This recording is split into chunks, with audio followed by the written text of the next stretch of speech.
hormati Bapak Sakadi SPJ MPD, yang kami hormati pula Bapak Ibu Guru SD Negeri 2 Buja yang mulia. Bismillahirrahmanirrahim. Alhamdulillah ala nikmatillah la haula wala quwwata illa billah. Rabbi shrah li sadri wa yassir li amri wahlul 'uqdatam min lisani yafqahu qawli. Alhamdulillah, puji syukur kita ucapkan kehadirat Allah Subhanahu wa taala pada hari ini, Senin, tanggal 3 Juni 2020. Kita bisa hadir bersama di ruang kelas 1 SD Negeri 2 Buja dalam rangka diseminasi budaya positif dalam keadaan sehat walafiat. Ibu bapak yang saya hormati, baiklah, perkenalkan, saya selaku pembawa acara akan membacakan susunan acara pada kesempatan hari ini. Yang pertama, pembukaan. Yang kedua, menyanyikan lagu Indonesia Raya.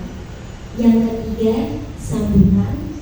Yang keempat, penyampaian materi. Yang kelima, lain-lain. Dan yang terakhir, penutup. Yang pertama ini, mewakili acara yang pertama, marilah kita buka dengan membaca basmalah bersama-sama. Acara yang kedua, menyanyikan lagu Indonesia Raya, dipimpin oleh Pujian. Waktu dan tempat saya kasih.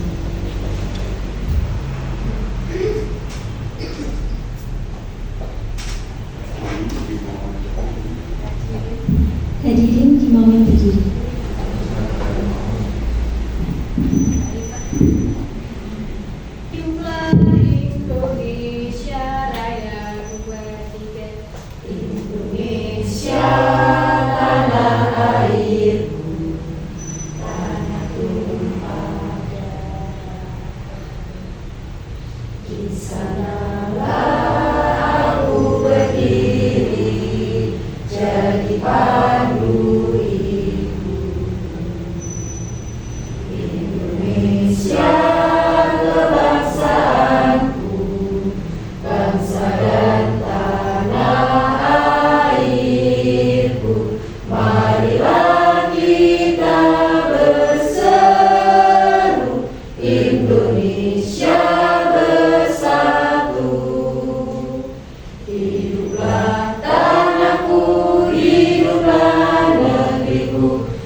Selanjutnya, mari kita simak penyampaian materi.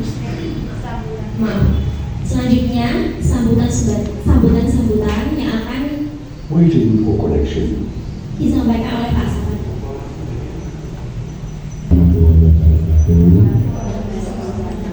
Yang saya hormati teman-teman guru SD Negeri 2 Buja, khusus Bu Lupa yang hari ini mengadakan aksi nyata terkait diseminasi budaya positif yang termasuk kelanjutan dari kerja dari guru penggerak yang saya banggakan.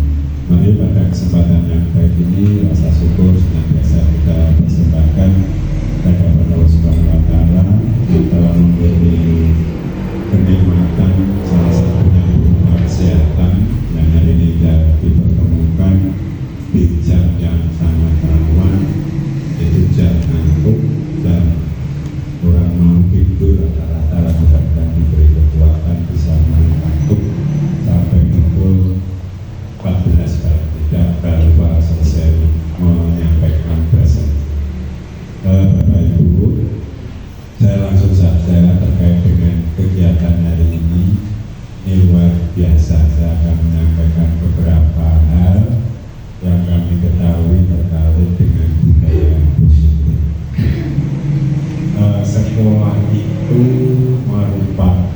rumah kedua bagi siswa.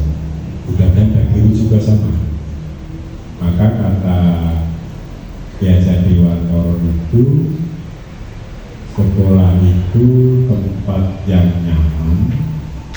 Jadi buat sekolah yang senyaman mungkin, seenak mungkin, seaman mungkin bagi siswa. Ibarat di pertanian itu, guru itu petaninya, yang benihnya itu adalah siswa, lingkungannya itu adalah ladang pertanian. Jadi benih itu mau dipilih yang jadi bibit unggul, ya kan? Kadang bibitnya unggul juga, enggak panennya enggak.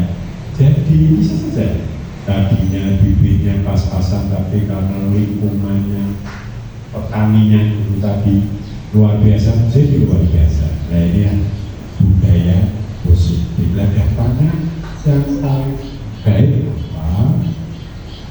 Nanti terkait dengan budaya positif itu nanti Mbak Ulfa akan menyampaikan apa sih yang dimaksud budaya positif, definisinya apa itu pasti. Siapa tahu nanti akan berubah.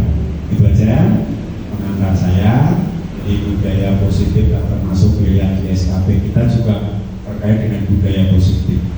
Jadi memang penting sekali. Ini terkait dengan pilihan juga. Saya kira itu pengantar dari kami, dan walaupun pembelajaran tidak sungguh membuka, alangkah baiknya mari bersama-sama saya kegiatan aksi nyata diseminasi budaya positif di SD Negeri 2 Buja Kabupaten Kendal oleh Ibu Alif Khairotul Ulfa SAG SPDI. Mari mama dengan membaca basmalah bersama saya, kita buka. Mari. Bismillahirrahmanirrahim. Mudah-mudahan diberi kelancaran dan yang penting ada manfaatnya bagi kita. Cukup sekian, kurang lebihnya mohon maaf. Saya akhiri. Wassalamualaikum warahmatullahi wabarakatuh.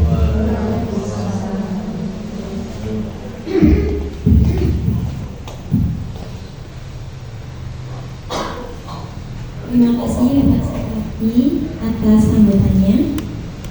Selanjutnya mari kita simak penyampaian materi budaya positif oleh rekan kita Ibu Alif Khairotul Ulfa. Waktu tempat saya persilakan. Yang menyampaikan Bapak tadi. Assalamualaikum warahmatullahi wabarakatuh. Alhamdulillahirrahmanirrahim. Wabihi nasta'in ala umuri dunya waddin.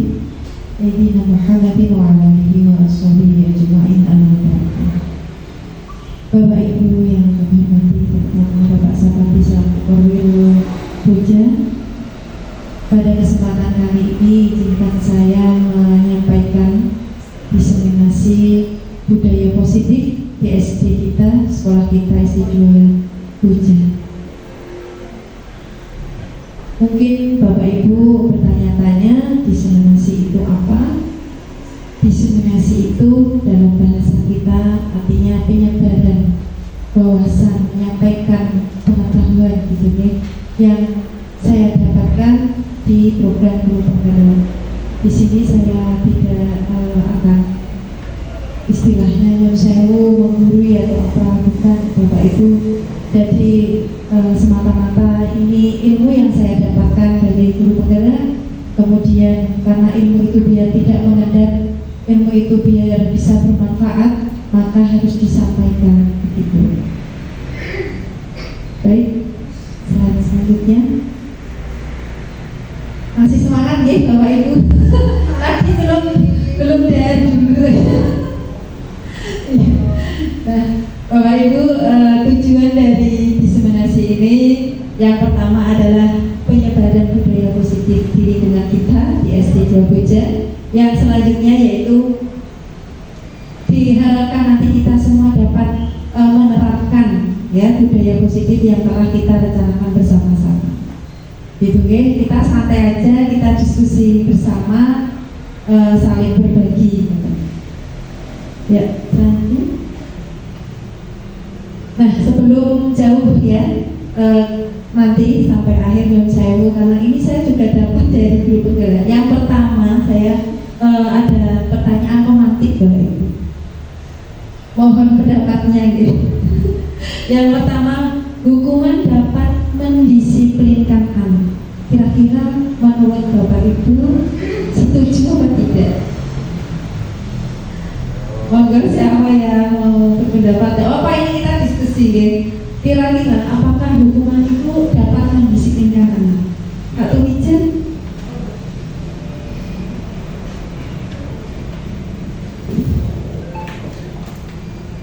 Ya, assalamualaikum warahmatullahi wabarakatuh. Menurut saya hukuman dapat mendisiplinkan anak ini, kalau menurut saya tidak, karena belum tentu hukuman itu membuat jerah, tapi kalau bisa anak ini nanti bisa tambah nekatnya. Jadi hukuman itu kalau menurut saya bukan suatu hal yang pas, misalnya anak itu melakukan kesalahan, kita tidak hukum, tapi kita ini. Terima kasih. Terima kasih. Untuk selanjutnya yang akan memberikan pendapat yang kedua, pemberian hukuman itu dengan hal positif seperti misalkan disuruh membaca atau membersihkan halaman sekolah yang dapat mendisiplinkan anak. Kira-kira bagaimana? Setuju tidak? Kalau yang kedua ini disuruh membaca atau apa, nanti kamu berarti keluarnya paling akhir atau bagaimana misalkan. Ada yang mau berpendapat?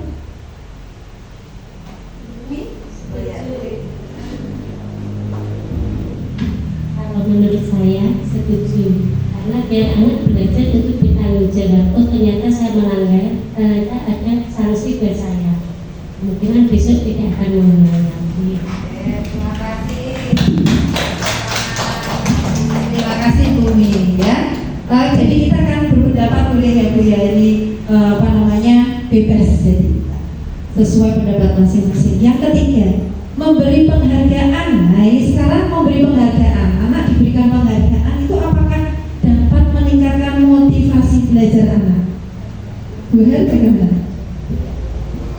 Kalau menurut saya, selama saya ngajar di kelas Mina ini dengan memberi penghargaan, kalau di kelas saya beri bintang berulang. Jadi anak yang nilainya bagus, tugas KKM biasanya saya beri bintang, terus saya suruh nempel di papan bintang mereka sendiri-sendiri, dan alhamdulillah itu bisa meningkatkan motivasi belajar anak. Terima kasih. Terima kasih.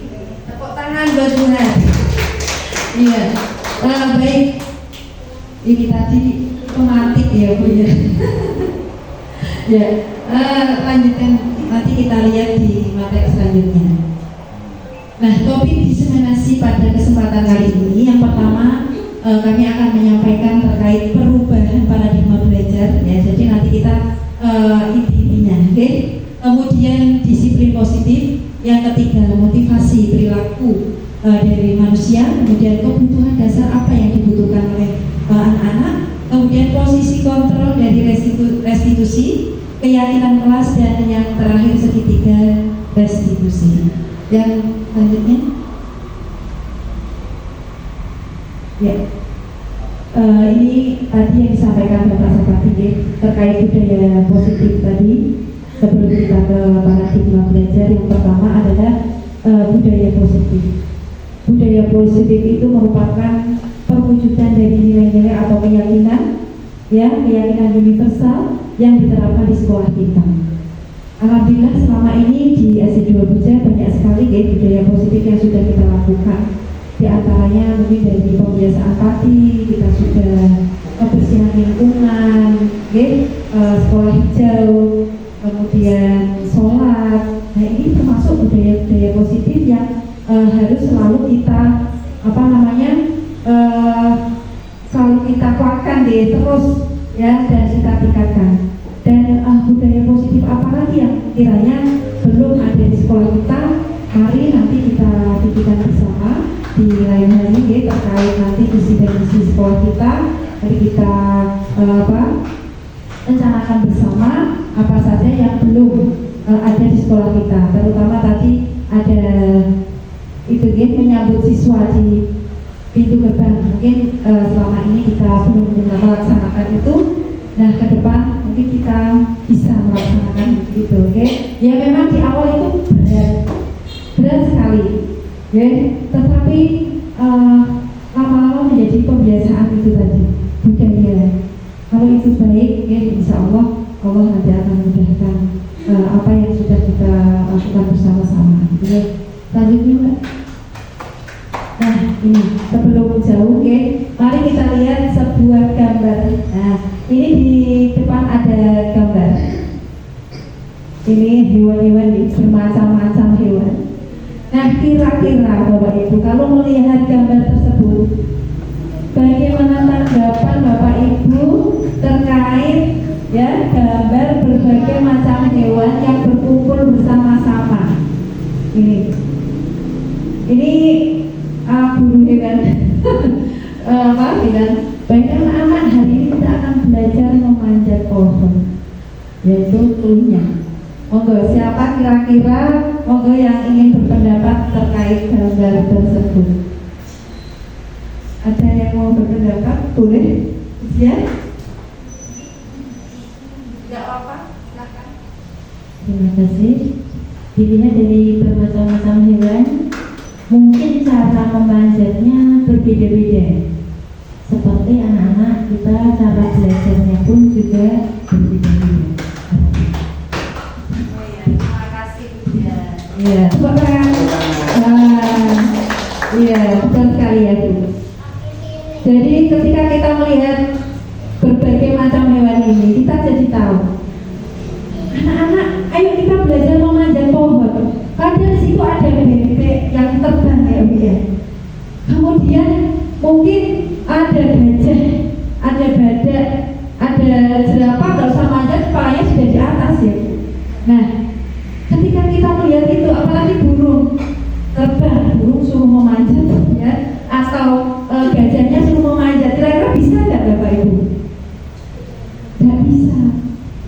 Mungkin bisa sampai sedikit ya, pohon yang paling bawah. Nah, inilah gambaran murid-murid kita. Ternyata siswa kita tidak bisa disamakan. Mereka punya kemampuan sendiri-sendiri. Tidak bisa. Materinya ini, kalian harus bisa. 5 tambah 5 itu 10 pokoknya.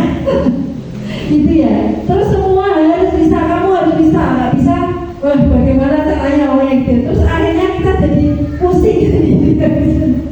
Kita jadi pusing, jadi sakit kita itu karena ngadepin anak-anaknya orang gitu, anaknya sendiri. Iya betul sekali.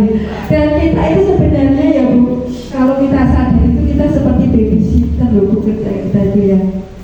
Betul Bu, di sini ngomong kerjanya ngomong apa lagi? Terus mereka ada yang tipis, ada yang kebelet itu kan kayak itu cuma nggak ada nyuci bedanya, gitu ya.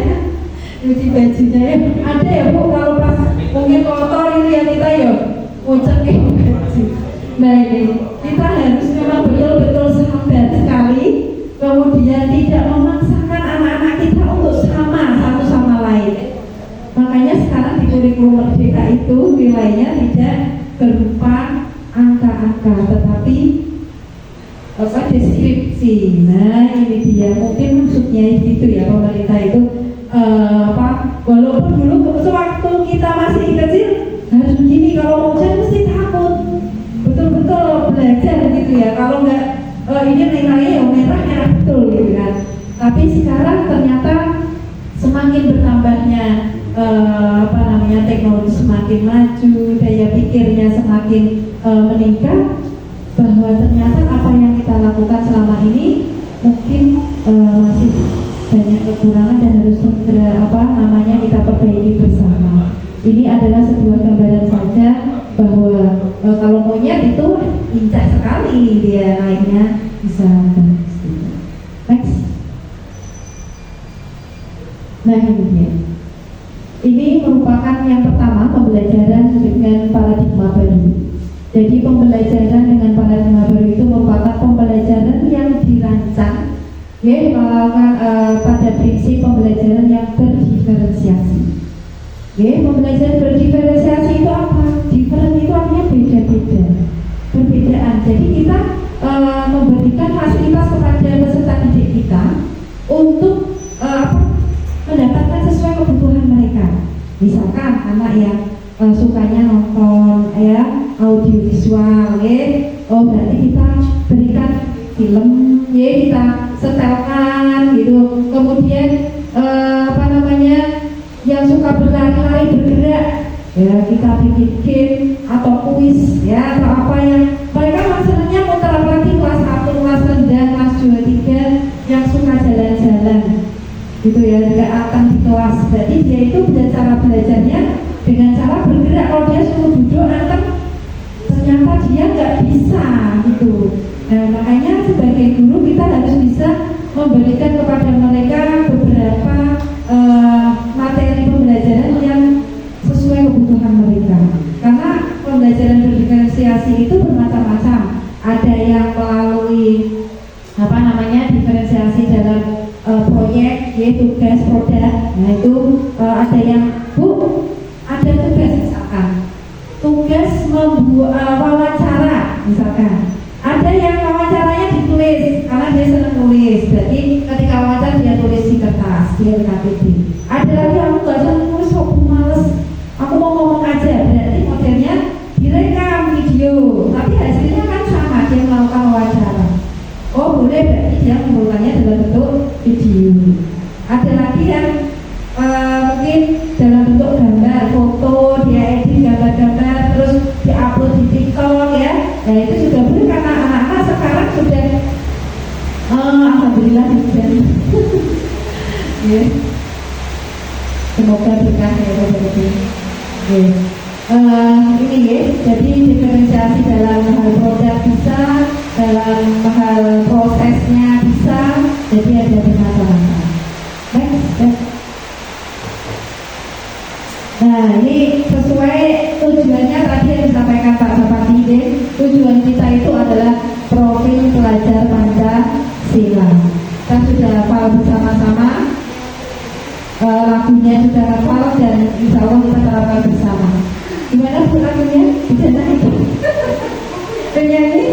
Pelajar Pancasila beriman dan bertakwa pada Tuhan yang Esa dan berakhlak mulia, berkebinekaan global, gotong royong mandiri, kreatif dan bernalar kritis.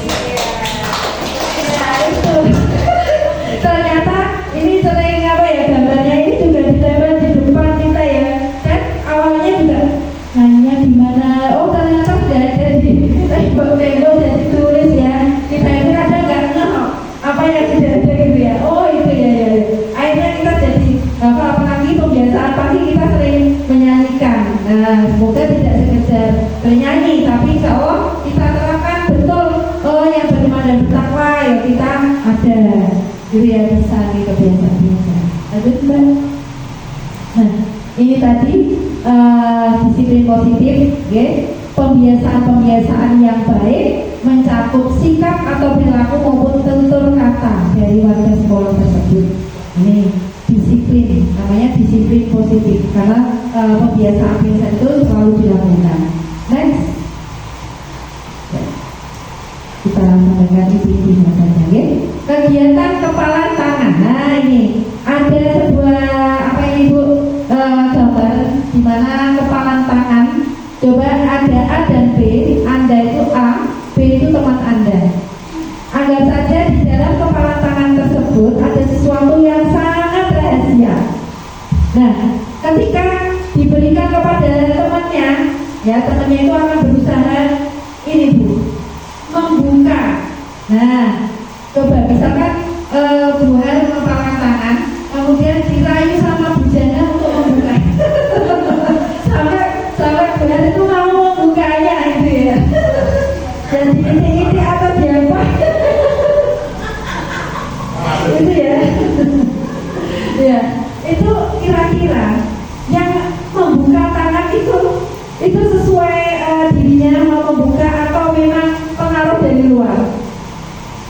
kira-kira Bu?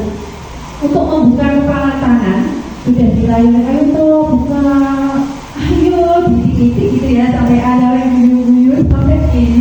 Itu nggak mau membuka itu kan terserah orang yang punya tangannya gitu kan. Dia dulu terus deh. Nah walaupun dirayu-rayu, mungkin rayuan pertama buka kayak duit, misalkan, mas deh, misalkan ya harus dibuka tangannya.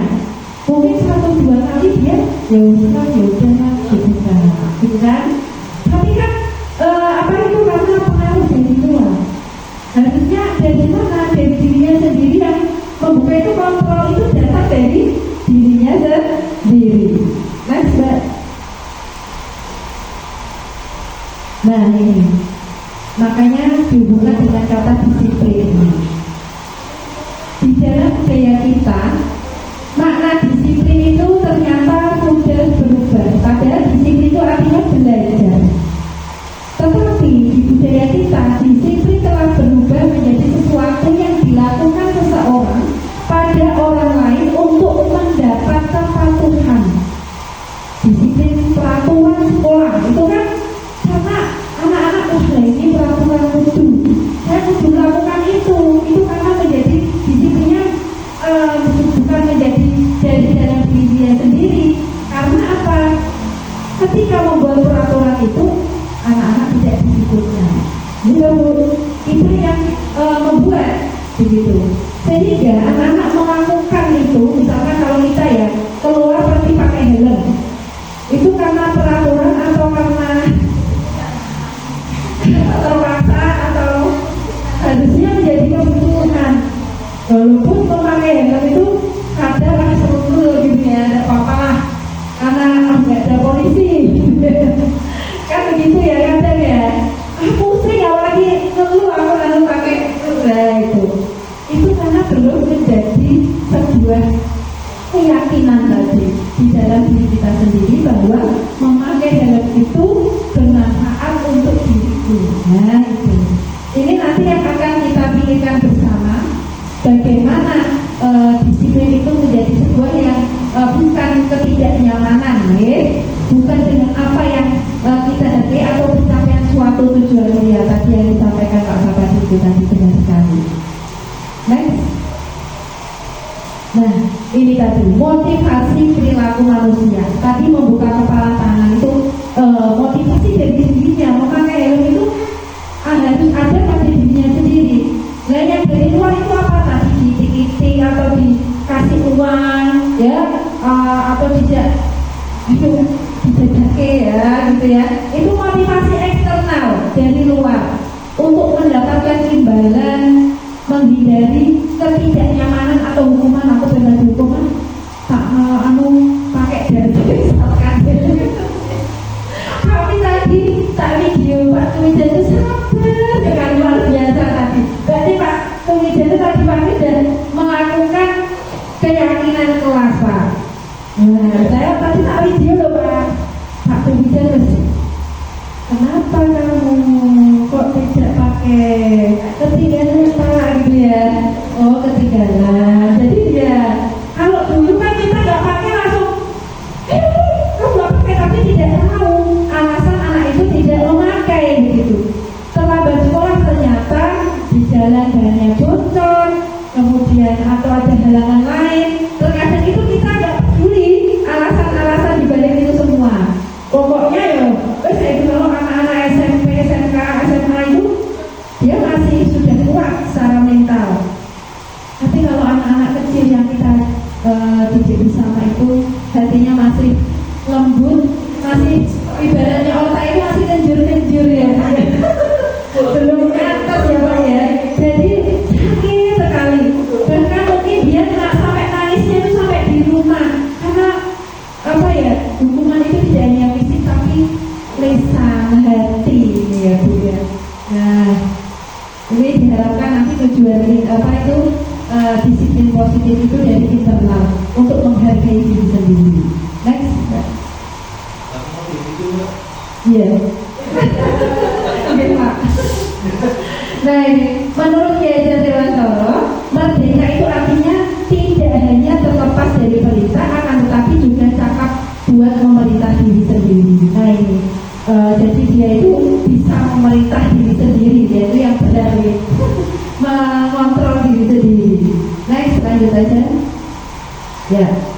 Dan kenapa kita itu harus menerapkan disiplin positif ini? Karena kebutuhan dasar manusia yang harus dipenuhi anak-anak itu yang pertama ada kebutuhan kasih sayang dan rasa diterima. Jadi anak-anak itu butuh kasih sayang dan juga dia itu pengen diterima walaupun penampilannya tidak seperti teman yang lainnya, tapi dia ingin dihargai, ingin juga mendapatkan kasih sayang sama dengan yang lainnya. Tidak yang pintar saja, tapi yang nggak bisa apa-apa, kadang marahin itu ya emosi ya gitu ya. Itu nggak mau nulis, nggak mau ngapain, ya itu mau naik kelas. Nah ya, tapi dia itu pengen juga secara manusia, dia pengen kasih sayang dan juga pengen perasaan rasa diterima. Dia pengen dihargai, dia juga pengen bebas mencoba hal yang baru, pengen senang, bermain, tertawa, ya.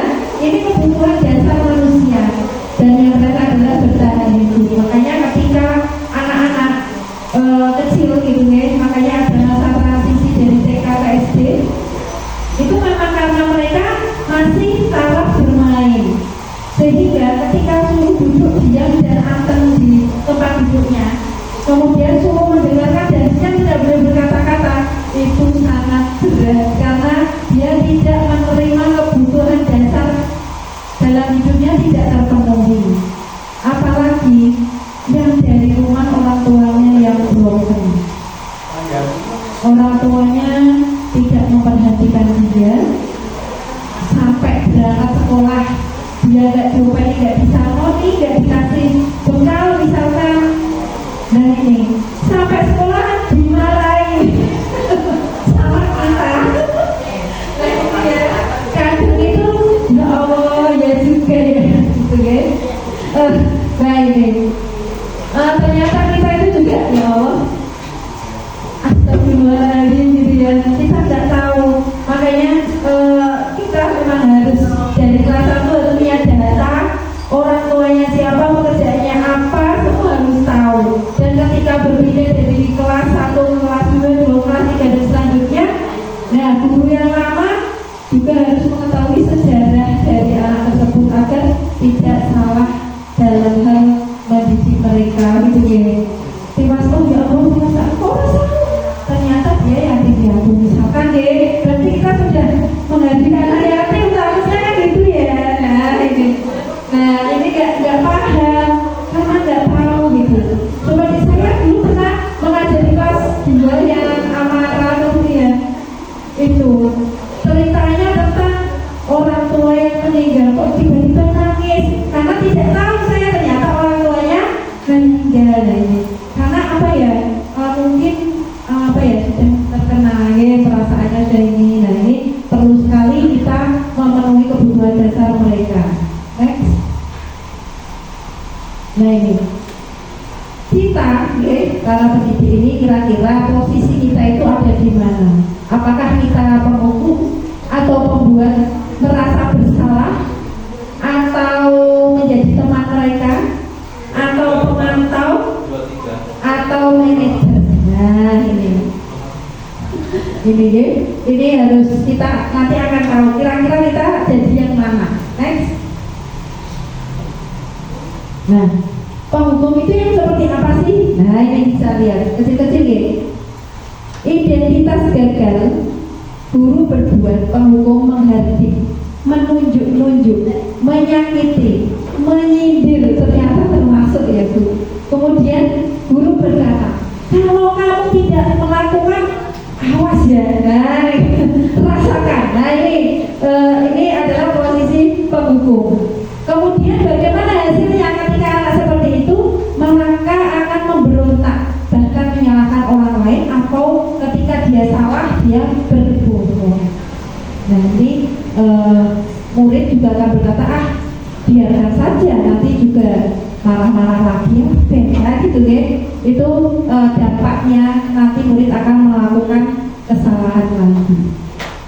Nah kemudian yang membuat rasa bersalah misalnya ya Allah kok kamu tuh nggak kasihan sama ibu. Nah itu membuat orang lain tuh murid kita menjadi merasa bersalah.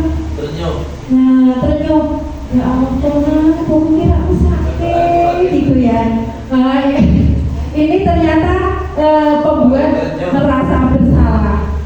Nanti ternyata akhirnya murid itu malah bisa melakukan hal yang merasa dirinya itu gak punya harga diri, gak punya, ya Allah ternyata aku tuh menyusahkan orang lain.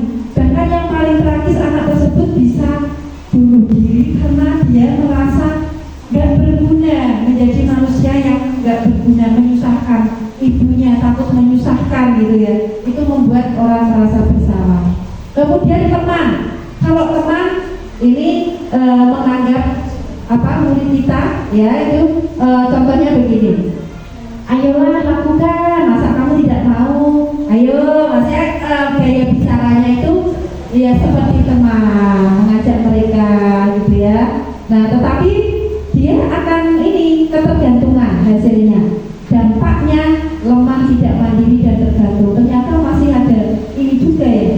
Nah kalau pemantau, mari kita lihat pemantau itu apa yang sudah dilakukan. Ayo salah, jadi misalkan kamu sudah salah, maka ada konsekuensi yang harus dilakukan. Pemantau kemarin kesepakatan kita apa? Jadi kamu harus apa? Harus melakukan hukuman yang dilakukan. Itu pemantau itu menitik beratkan pada sanksi atau hadiah untuk dirinya. Itu pemantau. Yang lebih bagus lagi itu adalah manajer. Jadi ini tingkatannya, kalau manajer itu mengajak anak kita, murid kita diskusi terkait permasalahannya, kemudian mereka juga akan mencari solusi apa yang dia lakukan, tentang kesalahannya dan mau bagaimana nanti setelah dia melakukan itu. Nah itu kita ajak diskusi. Selanjutnya next. Nah ini, mari kita lihat filmnya Mbak. Agak dicepatkan sedikit.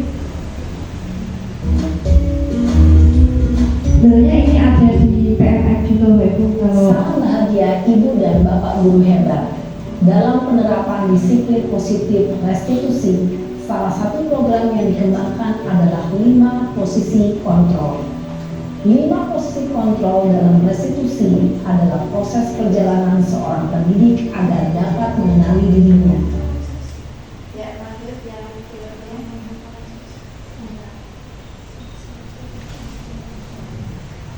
Kita nanti langsung lihat ke sana.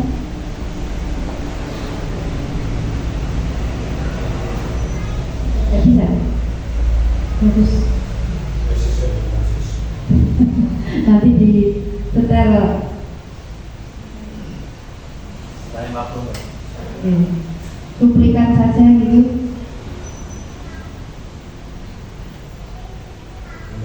Ya. Kesel sama Iya. Oke. Nanti ya lewat situ aja.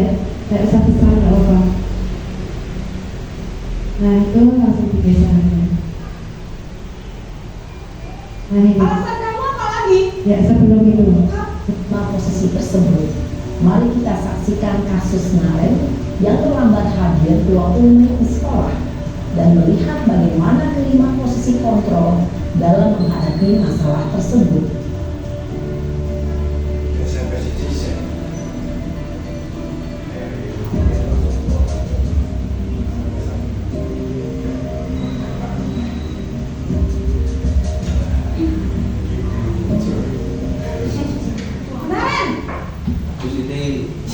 Sini kamu. Selamat pagi Bu. Selalu terlambat. Kamu deh, pasti terlambat. Maaf Bu, saya Apa? Apa coba? Alasan kamu apa lagi? Kapan sih kamu tidak terlambat? Malas sekali ya kamu jadi anak. saya Dasar pemalas. jadwal Sudah terlambat. kan murid bener. Dua kali. Kenapa saya harus beli lapangan basket, Bu? Kenapa? Kamu melawan ibu? Berani-beraninya jawab. Sudah terlambat, masih berani jawab pula. Sekarang, keliling lapangan basket 5 kali sekalian. Biar kapok. Cepat. Pergi sana ke lapangan basket. Posisi tertutup biasanya berbicara dengan nada tinggi, menghardik, menunjuk-nunjuk, menyakiti, dan menyindir. Hukuman bisa berupa fisik maupun psikis. Ibu dampak yang terjadi pada murid ketika guru posisi pembuat rasa bersalah. Sisi pembuat rasa bersalah, murid akan menganggap dirinya yang bersalah dan ia akan menyimpan emosi negatif tersebut di dalam dirinya.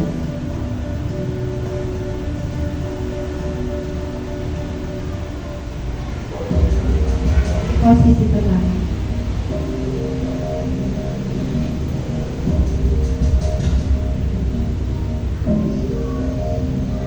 Naren!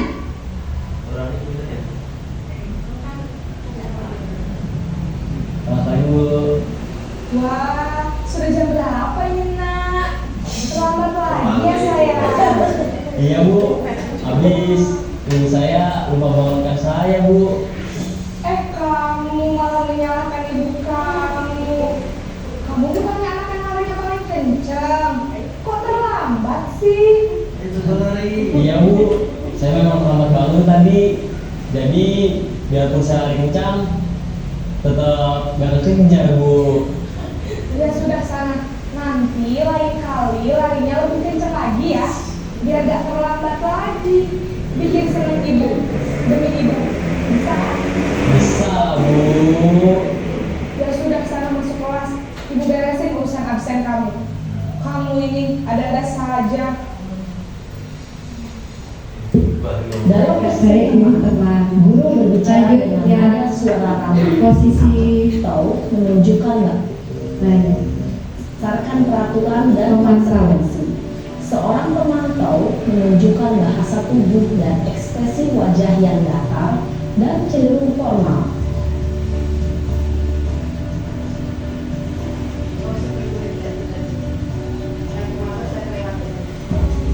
Kalau ini yang terbaik aja, nggak apa-apa. Yang terakhir mbak, yang manajer aja. Gitu.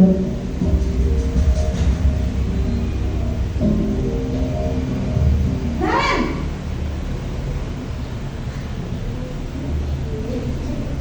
Selamat pagi, Bu. Selamat pagi, Naren. Maaf, Bu. Saya terlambat. Iya, sekolah masuknya jam 7, sekarang sudah jam 7.20. Jadi Pemantau sekarang nih. bagaimana ini, Naren? Maaf, Bu. Saya lupa setel alarm saya semalam. Baiklah, menurut kamu, keyakinan sekolah yang mana yang perlu kamu tingkatkan? Menghargai diri sendiri dan orang lain mungkin, ya, Bu. Setuju. Jadi, apakah Naren meyakini prinsip saling menghormati tersebut? Iya, Bu. Saya meyakininya. Apakah Naren bersedia memperbaiki masalah keterlambatan ini? Bersedia, Bu. Bagaimana kamu akan perbaiki masalah keterlambatan ini? Saya akan coba untuk tidak lupa menyetel alarm saya, Bu. Baik, kalau Naren lupa menyetel alarm di rumah, ada orang yang kira-kira bisa bantu mengingatkan tidak? Ada, Bu. Kakak saya, Kak Emma. Ada lagi selain Kak Emma? Selain Kak Emma, ada ibu saya. Baik, jadi yang mengingatkan Naren adalah Kak Emma dan ibu kamu ya? Kira-kira akan mulai setel alarm kapan nih, Naren? Setelah pulang sekolah, akan segera saya lakukan. Baik, jadi Naren akan setel alarm untuk bangun besok pagi dan akan diingatkan oleh kakak dan ibunda Naren ya. Ada lagi yang mungkin perlu dilakukan, Naren? Agar tidak terlambat bangun lagi. Tidak ada, Bu. Baik, Naren. Terima kasih untuk kerjasama kamu. Sekarang kamu perlu kembali ke kelas untuk belajar. Baik, Bu. Terima kasih. Posisi manajer adalah posisi Ya. kontrol yang Itu tadi nanti bisa dilihat lagi ya. Kita buka PNM. Di PNM itu banyak video-video yang bagus, dan ini termasuk posisi kontrol. Lanjut sedikit ya, keyakinan kelas. Nah, tadi sudah dijelaskan ya, sedikit banyak juga. Lanjutnya lagi, next. Ya, keyakinan kelas. Nah, ini dulu saya pernah membuat yang saya tempel di kelas 5 ya Bu. Nah, itu ternyata keyakinan kelas yang saya buat itu bisa ternyata harus kalau biasanya buang sampah di tempatnya itu seperti sebuah peraturan, berarti buang sampah harus di tempatnya. Tetapi di keyakinan kelas ini buang sampah itu apa? Berarti bisa dikategorikan apa? Jadi membuat keyakinan kelas itu ternyata tidak terlalu banyak kata-kata. Ya, misalkan anak harus sopan, berarti itu masuk di menghormati orang lain. Anak harus selain bertutur kata ya, mendengarkan guru, berarti itu termasuk dalam kelompok menghargai dan menghormati orang lain. Jadi tidak ditulis satu persatu, gitu ya. Saling mendengarkan, kemudian itu ya sopan, dan nanti bisa dikategorikan seperti itu. Nanti bisa dicoba di kelas masing-masing. Masih kelasnya belum besar lah. Nanti bisa kita praktekkan ya bersama-sama di kelas kita buat, karena besok ketika tahun ajaran baru biasanya kalau keyakinan kelas itu dibuat di awal ketika tahun ajaran, dan ini bisa menjadi gambar kita, dan insya Allah nanti ke depan kita akan buat kombel gitu ya, komunitas belajar walaupun di sekolah ya Pak Wati. Nanti kita bisa diskusi di situ, saling membantu, yang muda juga bersama-sama membantu, yang sepuh nanti bisa dibimbing bersama gitu. Jadi semuanya bisa berjalan karena komunikasi yang baik. Gitu.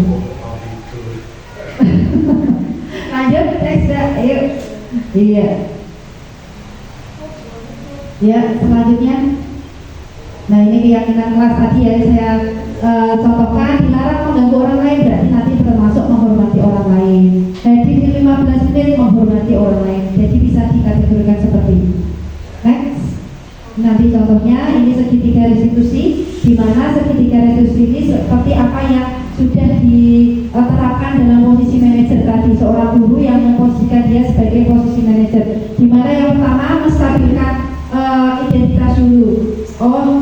Misalkan anak berbuat salah, maka iya manusia itu memang tempatnya salah dan lupa. Masih ada rasa tidak menganggap anak itu salah. Guru juga sama. Misalkan anak terlambat bangun, kalau berguru terlalu malam juga akan ngantuk paginya. Berarti sama-sama. Ini menstabilkan dulu.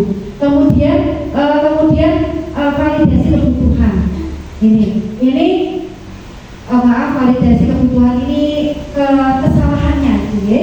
Anak itu di ini dulu, setelah santai, semisal kita itu mengajak anak sudah stabil emosinya, baru kita ini lakukan lanjutannya, kesalahannya itu bagaimana cara dia harus memperbaikinya melalui keyakinan kelas yang disepakati. Next. Nah, ini tadi termasuk hukuman atau konsekuensi atau restitusi. Next.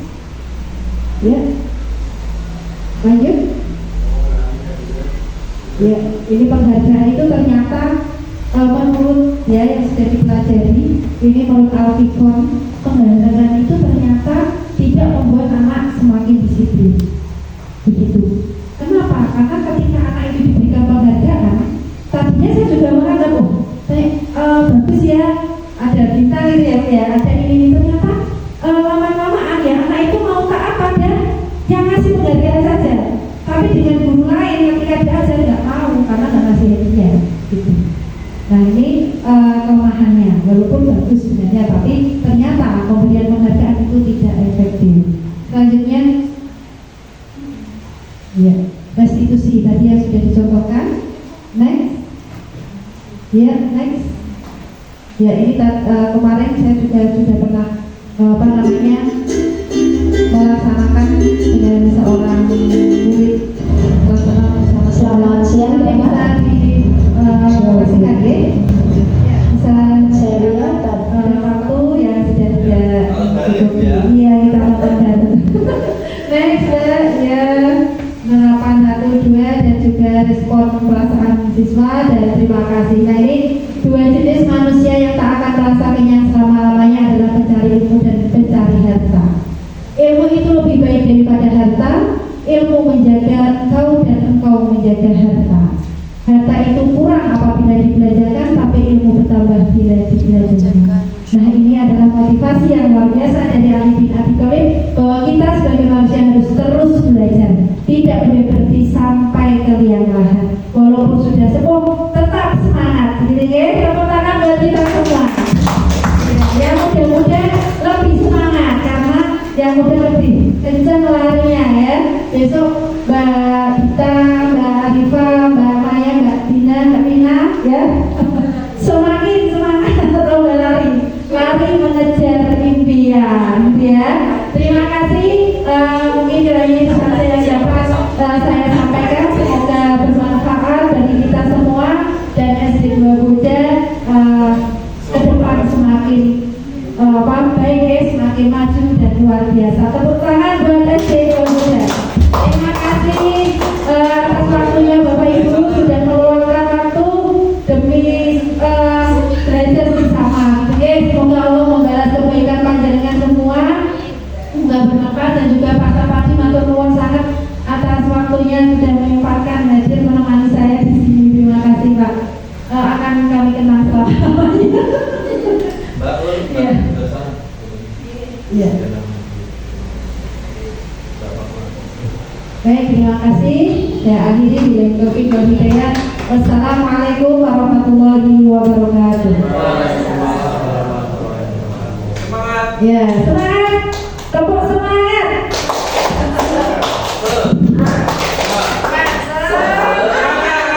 Semangat ya. Jangan semangit, apalagi semaput. Tepuk satu Bu, tepuk satu. Nah ini ya, kalau tepuk satu, prok gitu ya. Tepuk satu, tepuk dua, prok, he, gitu ya. Tepuk dua, he. Kalau tepuk tiga, prok, he. Nah gitu ya. Tepuk tiga, he. Tepuk satu, dua, tiga, he.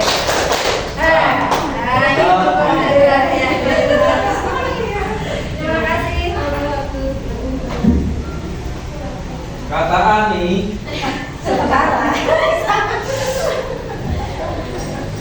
Baik, terima kasih kepada Bu Lupa yang telah memaparkan materinya. Acara selanjutnya yaitu lain-lain. Silakan dari Bapak Ibu, apabila ada yang ingin bertanya, kami persilakan untuk dua bertanya.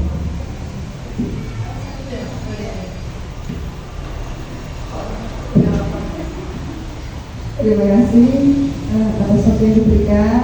Ibu Ulfa, ada sedikit pertanyaan terkait dengan sertifikat restitusi. Ketika ada siswa yang sudah dipanggil dan sudah kita ajak untuk berdiskusi, ternyata masih saja mengulangi kesalahannya kembali, itu solusinya bagaimana? Terima kasih. Terima kasih. Oh iya, tadi lupa ada pertanyaan yang Mbak Devi itu nggak apa-apa ya. Sedikit ya. Oke, nggak apa. Sedikit ya Pak, teman-teman sebentar. Ya, karena ini juga sesi pertanyaan ini penting. Bagaimana kalau sudah dipanggil ya, kita sudah melaksanakan langkah-langkah restitusi tadi, tapi masih saja dia melakukan kesalahannya. Nah ini penting sekali. Solusi apa yang dapat kita ambil? Yang pertama, memang namanya manusia itu pasti tidak luput dari kesalahan dan selalu harus diingatkan. Nah, bagaimana ketika sudah dipanggil 1 kali, 2 kali, 3 kali, kok belum juga sadar gitu? Maka ini pentingnya kita melakukan tahapan-tahapan, di mana tahapan tersebut setelah dilakukan dengan wali kelas sama siswa itu sendiri atau guru mapel sama siswa kalau guru mapel, kemudian tahapannya adalah bekerja sama dengan wali kelas. Kalau guru mapel ya, misalkan saya, kita ajak diskusi bersama dengan guru mapel, guru kelasnya. Setelah guru kelas kok guru wali kelasnya belum ada solusi juga, tahapan berikutnya naik yaitu ke orang tua. Maka orang tua harus bersama-sama mendidik anak, gitu ya. Setelah ke orang tua kita lakukan home visit. Kalau di SD mungkin belum terbiasa kita home visit. Home visit itu setelah sudah dilakukan beberapa kali, kita sudah usaha. Yang utama harus usaha dulu, tidak sedikit langsung panggil orang tuanya atau telepon. Dulu saya pernah di SD dulu yang dulu itu, ketika anak itu lari-larian malah hampir jatuh, langsung ditelepon orang tuanya. Bu, ini loh anaknya cerita orang tuanya kaget karena sedang bekerja. Kemudian ditelepon sama gurunya. Nah, tiba-tiba seperti itu kita yang sebenarnya disalahkan. Karena apa? Nah, gurunya apa? Kita kan sudah titip sama guru gitu ya. Kok sini kok manggil orang tua? Kadang kan ada yang begitu. Ternyata kita boleh ya memanggil orang tua setelah kita melakukan tahapan-tahapan mediasi diskusi sama anak. Kok tidak ada kelanjutannya, nggak bisa, baru kita ke wali kelas tidak bisa, ke orang tua. Setelah orang tua juga tidak selesai, maka baru ke kepala sekolah kita. Bagaimana apakah masih bisa bersama atau masih dilanjutkan atau bagaimana? Nah, itu solusi bersama-sama. Itu deh, mungkin itu kiranya Bu Jen atau Pak Komisaris Nomor 16. Terima kasih Pak. Terima kasih. Kebetulan ini adik kita tadi juga sudah melaksanakan hal seperti itu, karena tadi ada salah satu anak kelas 3 itu sudah ada pendekatan, sudah berulang kali kita sampaikan pada anak, tapi ternyata tidak ada perkembangan. Nah, ini guru kelas 3 minta tolong dengan saya, tolong karena anak ini juga sudah sering saya ajari, tapi ternyata tidak bisa. Tadi saya suruh memanggil orang tuanya, tadi sudah datang. Kemudian kita musyawarah bersama. Kemudian tadi juga sudah ada solusi, karena sekarang itu kalau tinggal kelas tidak boleh Pak ya. Nah, karena anak itu kalau di kelas tidak mau mengerjakan, ya, menulis saja juga tidak pas, tidak benar. Sedangkan kalau olahraga juga dia itu juga jarang berangkat, juga kadang-kadang kalau berangkat tidak mau. Padahal anak-anak yang lain kalau tidak olahraga saja minta ganti harinya. Ini tadi sudah ada kesepakatan, dan tadi juga akan dileskan dengan Bu Dia, atau mungkin sudah sampai atau belum, saya kurang tahu karena saya terus tadi tinggal. Nah, itulah suatu contoh yang disampaikan oleh apa dan hal-hal lain. Nanti munculnya adalah ada keyakinan kelas terbentuk. Bagaimana kalau di guru merdeka terkait dengan budaya positif ini? Karena tidak kognitif saja, budaya positif ini nanti akan diinkludkan, diimplementasikan dengan profil pelajar, penguatan profil pelajar Pancasila. 5 P5 atau 5P? Yes, P5. Berarti 5P atau P5 yang benar. Kalau matematika kan P-nya 5 ya. Depan kan menunjukkan apa?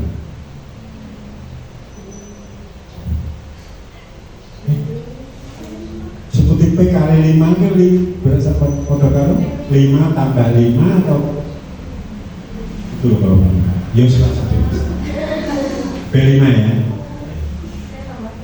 Nah, P5 kali ya. Jadi itu nanti setiap kelas itu muncul keyakinan kelas dalam rangka penanaman karakter. Setiap kelas berbeda. Dan aksi nyatanya Pak, ulpa itu nanti ke sana. Jadi ada kesepakatan, dampaknya apa kalau sudah keyakinan, bagaimana cara melaksanakannya. Terus indikator keberhasilannya seperti apa? Tadinya anak tidak berani berangkat sendiri, jadi bisa berangkat sendiri. Tadinya anak tidak pernah ucapan salah, bisa ucapkan salah. Jadi sebenarnya tidak keluar dari apa yang telah kita lakukan, tetapi karena ini di Kurma itu ya modelnya seperti itu. Dan perlu diketahui kalau panjenengan belajar regulasi, di situ ada pilihan. Di tahun ini itu kan boleh bertahap atau serentak Kurma itu, kurikulum merdeka. Tapi tahun 2026-2027 harus seluruhnya kurikulum merdeka. Nah, kemarin saya menyampaikan kepada Kepala Dinas sebaiknya serentak, seluruhnya sudah kurikulum merdeka. Makanya supaya pembimbingan, pendampingan kami itu bisa serentak seluruhnya, menurut saya hebatnya, karena itu bukan sudah pilihan sekolah. Otomatis kalau jenengan sudah 4 kelas kemarin, ini otomatis besok sudah kurikulum merdeka kelas 1 sampai kelas 6. Itu jadi saya berharap dari kesempatan itu bisa menciptakan budaya positif, menghindarkan tadinya ketidaknyamanan menjadi gurunya ketemu guru suka, sekarang pengen ketemu terus. Itu akhirnya dirubah. Saya sendiri pribadi saja saya rubah kok. Dulu saya itu pengendali, sekarang pendamping. Pasti saya dulu pengawas, dulu 5 tahun yang lalu mungkin tidak banyak sih, banyak instruksi gitu, karena pengendali. Nah sekarang itu harusnya dekat, apa yang perlu dibantu, jangan ngedeni. Jadi perlu nyaman menjadi tidak nyaman. Nah sesuatu ini serapannya yang bisa kan, jadi kan ada penilaian terhadap panjenengan. Kemudian apa itu menghargai nilai-nilai sendiri, dalam arti memberikan kesempatan siswa itu untuk kebebasan melakukan apa yang diinginkan. Sekarang itu seperti itu.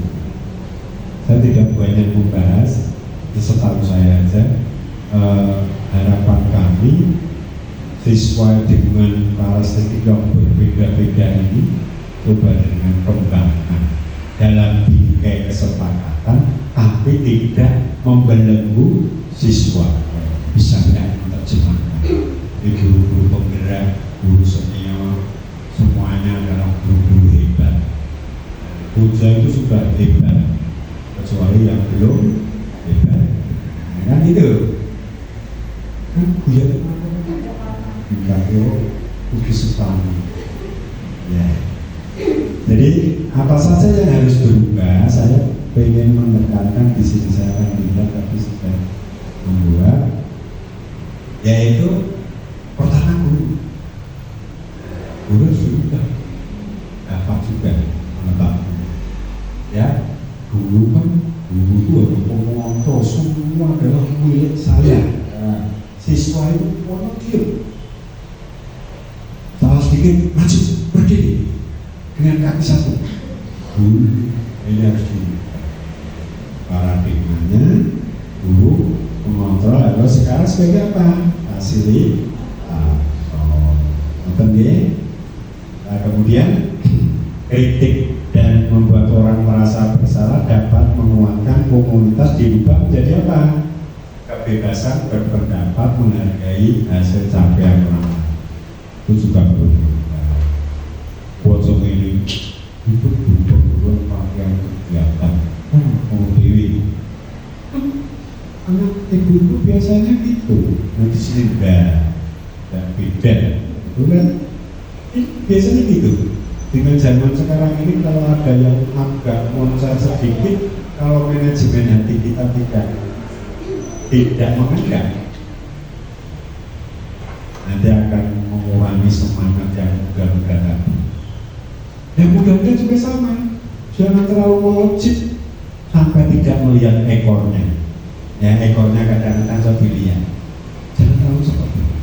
Hargai lingkungan, temannya seperti apa. Harapan kami berharap seperti itu Bapak Ibu.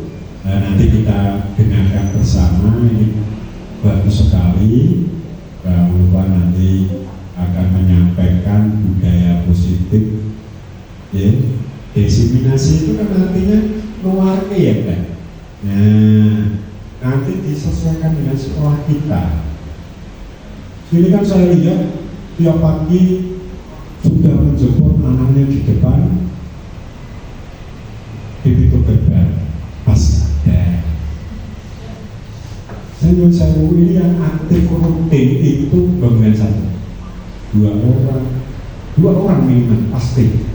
Tapi kalau bangunan dua, Rozak sama dua orang nyabrang, tapi yang jemput datang. Bangunan tiga penjaga, gurunya datang. Buja dua tidak ada penjaga, tidak ada guru, masuk sendiri. Maksudnya langsung masuk, tidak ada guru di depan sana. Loh, saya itu lihat terus suami jalan Buja 5, saya tidak ngomong, hanya Pak Sur dari buka sampai menjemput anak Pak Sur. Ini kan sampai karakter nilai-nilai. Ya, bagaimana itu? Tadi kan katanya rumah kedua bagi siswa, bagi guru rumah ketiga, berarti sama beri kan? Tidak ya, saya itu yang kecil-kecil saja, kalau tidak banyak. Jadi harapan kami yang sudah jalan nanti direfleksi, enggak apa. Jadi aksi nyata itu begini, dia punya program. Kemudian manfaatnya apa, pelaksana seperti apa, manfaatnya apa, kalau itu direfleksi. Kalau hanya disampaikan tidak ada perubahan ya, saya ya, kita buat ini. Saya di mana-mana mungkin banyak yang marah dengan saya. Kalau ada guru bergerak, mesti ada plus. Kalau guru bergerak tidak bergerak, menggerakkan siapa? Lingkungan, dirinya, lingkungan. Yang diajak bergerak tidak mau bergerak, dorong. Tidak mau didorong, tarik. Kalau tidak ditarik, doakan. Ya mesti. Apa-apa kalau saya doakan saja, mudah-mudahan hidup panjang, umur tetap sehat, mau menang dan tidak mau berubah. Dan disampaikan oleh Bu Ulfa, ternyata di SD kita juga sama. Terima kasih. Alhamdulillah SD kita sudah sedikit, oh ternyata sudah sesuai gitu ya. Cuma kita tidak tahu ini namanya apa gitu ya. Tapi alhamdulillah SD 2 sudah melaksanakan dan tadi juga sudah ada masalah juga seperti itu tahapannya, dan nanti untuk kesimpulan dan lain-lain kesepakatannya bagaimana itu bersama kepala sekolah itu ya Pak. Iya. Oh iya, tadi yang terlupa dokumentasinya tadi, ya betul sekali. Ada video pembimbingan ya Pak. Kadang itu kita sudah melakukan gitu Pak, kayak administrasi melakukan ini cuma tidak terdokumentasi. Sebenarnya sudah ya itu kesalahannya itu tidak terdokumentasi gitu. Ya, mungkin itu saja ya. Terima kasih semuanya. Yang Sewu itu jangan dianggurkan ya, silakan. Saya adanya malah mohon maaf jadi terlambat. Terima kasih Pak Sampun. Ya, terima kasih. Assalamualaikum warahmatullahi wabarakatuh.